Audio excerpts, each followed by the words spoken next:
শুনতে পেরেছি যে ভোট গণনার জন্য পুনরায় ভোট গণনার জন্য একটি হাইকোর্টে আপিল করেছেন এবং আমার যিনি প্রতিদ্বন্দ্বী প্রার্থী বিএনপির যুগ্ম মহাসচিব সৈয়দ ইমরান সালেহ প্রিন্স ভাইও বিভিন্ন বক্তৃতায় বলেছে।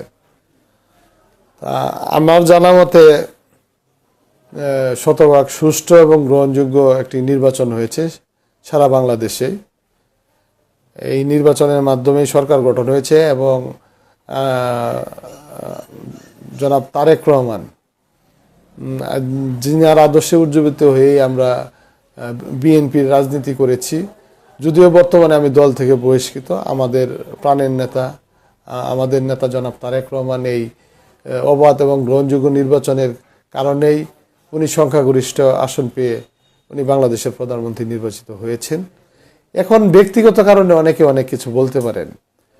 আমি অনুরোধ করব, যদি ভোট গণনা হয় আমি খুব খুশি হব এবং আমি এটার জন্য সাধুবাদ জানাই আমার প্রতিদ্বন্দ্বী যিনি আমার বড় ভাই সৈয়দ ইমরান সালেহ প্রিন্স ভাই, উনি যেটা আবেদন করেছেন আমি এটা তার সাথে মানে ভোট গণলে আমি আনন্দিতই হব, কারণ মানুষ জানুক।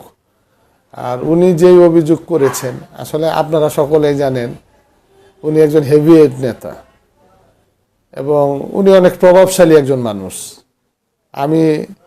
উনি বিএনপির কেন্দ্রীয় নির্বাহী কমিটির যুগ্ম মহাসচিব আর আমি জেলা বিএনপির একজন 52 নম্বর সদস্য ছিলাম। তারপরেও ইলেকশনের অংশগ্রহণ করার জন্য নির্বাচনে অংশগ্রহণ করার জন্য দল থেকে আমাকে বহিষ্কার করেছে এবং আমার সাথে যারা নেতা কর্মী ছিলেন সকলকেই বহিষ্কার করেছে। বহিষ্কার করতে পারে, কিন্তু বিএনপি আদর্শ তো আমরা বুকে লালন করি। আমাদের নেতা শহীদ রাষ্ট্রপতি জিয়াউর রহমান কোনোদিন অন্যায়ের সাথে আপোষ করেন নাই। আমাদের নেত্রী মরুমা সাবেক 3বারের সফল প্রধানমন্ত্রী বেগম খালেদা জিয়া কোনোদিন অন্যায়ের সাথে আপোষ করেন নাই।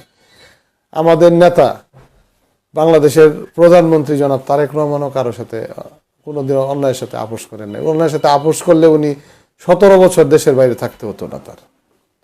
আমরা দেখেছি বিভিন্ন সময়ে এই দলের সাথে কারা বেইমানি করেছে, কারা 111-এর সময় কি ধরনের কর্মকাণ্ড করেছে, আমরা সেগুলো সকলেই জানি।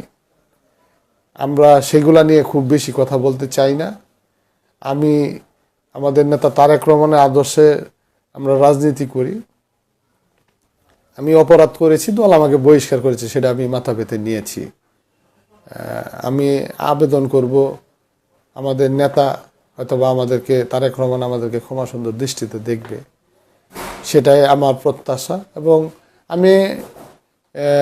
আমার যে প্রত্যাশা যে নির্বাচন নিয়ে কারো যদি কোনো অভিযোগ থাকে সেটা অবশ্যই উনি করতে পারেন এবং ভোট গণনাকে আমি স্বাগতম জানাই।